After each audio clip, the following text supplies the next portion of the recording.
अस्सलामुअलैकुम दोस्तों, कैसे हैं आप सब लोग। उम्मीद करता हूं कि खैरियत से होंगे। आज की इस वीडियो में हम आप लोगों के साथ शेयर करेंगे एएसएफ के मेडिकल टेस्ट के हवाले से बहुत सारी इन्फॉर्मेशन और आप लोगों को टिप्स भी देंगे कि किन इंस्ट्रक्शंस को आप लोगों ने फॉलो करना है और आप लोगों ने कैसे अपना मेडिकल टेस्ट क्लियर करना है। तो आपने ये ज़रूर करना है कि वीडियो को लाइक ज़रूर करना है और तमाम अपने दोस्तों के साथ शेयर करनी है जो लोग आपके कैंडिडेट्स जिन लोगों ने अप्लाई किया है एएसएफ में।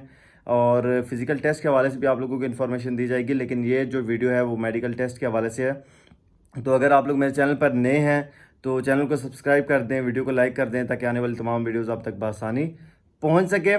सबसे पहली रिक्वायरमेंट मेडिकल टेस्ट की हाइट की होती है, हाइट, चेस्ट और वेट। लास्ट वीडियो भी मैंने बनाई थी इस पर, जिसमें लोगों का कमेंट आया हुआ था कि आप जो ये जो चीज़ें हैं हाइट, चेस्ट और वेट, ये फिज़िकल टेस्ट में नहीं चेक की जाती। बिल्कुल वहाँ पर भी चेक की जाती है, मगर आप लोगों की ये जो चीज़ें हैं, आपकी हाइट, आपकी चेस्ट और आपका जो वेट है, जिसे बीएमआई टेस्ट कहते हैं, तो वो आप लोगों का मेडिकल में भी मेडिकल टेस्ट में भी जो है वो ये टेस्ट लिए जाते हैं। सबसे पहले हाइट की जो रिक्वायरमेंट है मेल के लिए वो 5 जो है वो 6 फीट है और फीमेल्स के लिए जो है वो 5.2 फीट है। और उसके बाद जो चेस्ट की रिक्वायरमेंट है वो 32.5 इंच जब आपकी नॉर्मल सांस हो उस टाइम आप लोगों की जो चेस्ट है वो होनी चाहिए। और जब आप लोगों का सांस खींचा हुआ हो, तो मतलब जिसे चेस्ट कहते हैं, फुलाओ, चेस्ट का फुलाओ, तो उसमें आप लोगों की जो चेस्ट का साइज़ है वो 34.8 इंच जो है वो कम से कम होना चाहिए। उसके बाद आप लोगों का जो बीएमआई टेस्ट है, वेट, वो उस टेस्ट का जो रिक्वायरमेंट है ना, वो इतनी मुझे ख़ास पता नहीं है, लेकिन वो आप लोगों की हाइट और वेट के हिसाब से होती है। मतलब इसका ये है कि अगर आप लोगों की हाइट जो है वो 6 फीट है और आप लोगों का वेट 42 है या 45 है, तो वो इसमें भी जो है वो काफ़ी सारे लोग जो है वो इस चीज़ में रह जाते हैं। तो कोशिश करें, अगर आप लोगों की हाइट मतलब 5.7 है और आप लोगों का वेट जो है वो 100 kg जा रहा है, तो इस ये भी वैसे नॉर्मली इस तरह होता नहीं है। बहुत कम चांसेस होती हैं इस टेस्ट में, बीएमआई टेस्ट में लोग बहुत कम, मतलब 100 में से इक्का दुक्का पर्सन जो है वो रह जाएं। वैसे इस तरह का टेस्ट, इस टेस्ट में जो है वो लोग रहते नहीं हैं।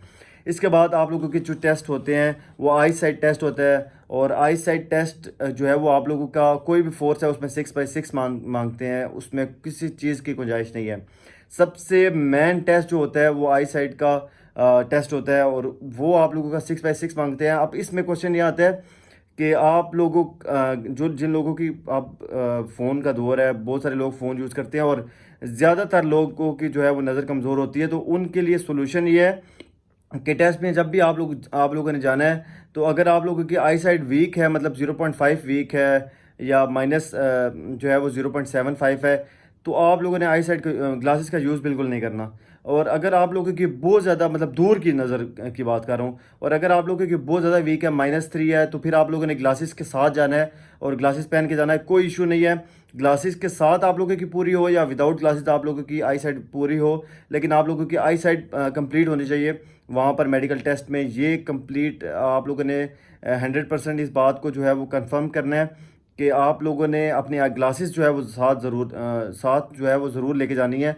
वहाँ पर डॉक्टर आपसे पूछ भी सकता है, अगर आप लोगों को, जब वो आप लोगों का आई साइट का टेस्ट ले रहे होंगे, तो अगर आप लोग वो नंबर्स लिखे होते हैं, जिस तरह आप किसी नॉर्मली डॉक्टर्स के पास जाते हैं, तो वो आप लोगों की ग्लासेस बनवाने के लिए एक बोर्ड सामने लगाया हुआ होता है और वहाँ पर आप लोगों से नंबर्स लिखे हुए होते हैं, तो पूछ रहे होते हैं ये क्या लिखा हुआ है, क्या लिखा हुआ है। तो इसी तरह वहाँ पर भी जो डॉक्टर्स बैठे हुए होते हैं मेडिकल टेस्ट में, वो भी ये तमाम चीज़ें आप लोगों से जो है वो कंफर्म करते हैं। तो अगर आप लोग तमाम के तमाम नंबर्स जो है वो क्लियरली बता देते हैं, तो फिर आप लोगों के लिए इशू कोई भी नहीं होता। इसके बाद आई साइट के टेस्ट के बाद आप लोगों का कलर ब्लाइंडनेस टेस्ट होता है। और वो जो टेस्ट है ना, उसमें डॉटेड जो है वो एक शीट होती है जिसके अंदर नंबर्स लिखे हुए होते हैं। ये पर जो है वो, ये आप गूगल पर सर्च कर लें, यूट्यूब पर सर्च कर लें, कोई शीट आप निकाल लें, वहाँ पर नंबर्स, कलर ब्लाइंडनेस टेस्ट की वीडियो कोई भी ओपन कर लें, वहाँ पर आप लोग जो है वो इसकी प्रैक्टिस कर सकते हैं। और इसकी प्रैक्टिस ज़रूर कीजिएगा, क्योंकि वो जल्दी जल्दी में आप लोगों से पूछते हैं और आप लोगों को जल्दी जल्दी उसका आंसर करना पड़ता है। अब इसके बाद बहुत सारे टेस्ट ऐसे हैं। जनरल जो है वो टेस्ट होता है आप लोगों का, और जनरल और सर्जिकल जो है वो टेस्ट होता है, एग्ज़ाम होता है। तो वो भी मेडिकल जब आप लोग टेस्ट देने जाएंगे तो आप लोगों को समझ लग जाएगी ये कौन सा टेस्ट है। और अब सबसे मेजर इश्यूज जो हैं वो आप लोगों के साथ डिस्कस करने जा रहा हूँ इस वीडियो में। सबसे मेजर इशू जो है वो इसमें ये भी होता है, फ्लैट फीट का इशू होता है। जिन लोगों के पाँव जो है वो फ्लैट होते हैं, तो वो ऐसा करें कि इसका सोल्यूशन कोई भी नहीं है, मतलब इतना ख़ास। लेकिन आप लोग जो है वो जूते जो है वो इस तरह के पहने जिनके मिड में आप लोग कोई कपड़ा रख लें या कुछ भी ऐसा रख लें जिससे आप लोगों का फीट जो है वो फ्लैट ना रहे। क्योंकि आप लोग अगर अपने फ्लैट फीट का टेस्ट खुद घर पर करना चाहते हैं, तो आप लोग अपने पाँव को जो है पानी में भिगो के अपने फर्श पर रखें। तो अगर वो नीचे से जो है वो कंप्लीट पाँव आप लोगों का जो है वो बन जाता है स्ट्रक्चर, तो फिर आप लोगों को ये इशू आ सकता है। और अगर अदरवाइज़ अगर जो है वो कंप्लीट स्ट्रक्चर नहीं बनता फीट का, तो फिर आप लोगों का जो है वो नॉर्मल फीट है, वो इसमें इशू नहीं होगा। अब उसके बाद जो है वो नी नॉकिंग टेस्ट का क्या होता है कि आप लोगों के जो घुटने हैं उसको आप अगर आप लोग खड़े हो रहे हैं तो वो जुड़े हैं आपस में, तो वो फिर ये इशू आ सकता है। इस इशू को सॉल्व करने के लिए आप लोग जब भी सोएं तो घुटनों के दरमियान में कोई तकिया रख लें या कोई भी ऐसी चीज़ रख लें जिससे आप लोग जो है वो ये इशू सॉल्व हो सकता है। ये वैसे इतना बड़ा इशू नहीं होता। ये जो लोग रनिंग में फिज़िकल में पास हो जाते हैं तो उनके लिए ये कोई बड़ा मसला नहीं है। ये जो है वो चेक करने का सबसे मेजर पर्पज़ ये होता है कि आप लोगों को भागने में, मतलब आप लोगों के घुटने से जुड़े तो नहीं है इस तरह का। तो इस तरह का अगर आप लोगों को कोई इशू नहीं है तो फिर कोई इशू नहीं है। उसके बाद speaking problem, last problem speaking problem.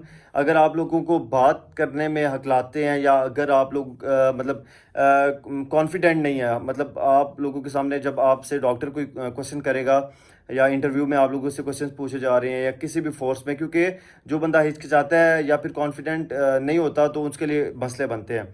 तो अगर आप लोग पहली बात तो मैं आप लोगों को ये सजेशन दूंगा कि आप लोगों के सामने जो भी बंदे बैठे होते हैं वो इंसान होते हैं, वो कोई खुदा अल्लाह माफ़ी दे कोई इस तरह के नहीं होते बंदे जो अल्लाह ताला ने जो है वो उनको कोई ख़ास जो है शख्सियत दी होती है। बहुत सारे लोग, मैं ये बात इसलिए आप लोगों को कह रहा हूँ कि कुछ लोग उनको पता नहीं क्या बना बैठते हैं कि ये हमें जो है वो फेल कर देंगे, तो कुछ भी ऐसा नहीं होता। रब की ज़ात है, अल्लाह पाक आप सब पर करम करेगा। और जो है वो आप लोग घबराया ना करें, अल्लाह ताला से नमाज़ पढ़ के जाएं, दुआ मांग के जाएं जब भी किसी टेस्ट में जाएं। खैर सबसे पहले आप लोगों का काम है कि ये मेरा टॉपिक स्टार्ट किया, लेकिन मैं आप लोगों को गाइड कर देता हूँ। जब भी, वैसे भी आप लोगों को 5 वक्त की नमाज़ अदा करनी चाहिए, लेकिन जब भी आप लोग किसी टेस्ट में जाएं तो स्पेशली फजर की नमाज़ पढ़ें और दुआ मांग के जाया करें और आयतल कुर्सी पढ़ के जाया करें। सब कुछ आसान हो जाएगा आप लोगों के लिए। और अगर कोई इशू आ रहा भी होगा तो वो भी सॉल्व हो जाएगा। तो उम्मीद करता हूँ ये मेरी वीडियो जो है वो आप लोगों के लिए इन्फॉर्मेटिव हुई होगी। इसी के साथ तमाम भाइयों दोस्तों से इजाज़त चाहता हूँ। अस्सलाम वालेकुम।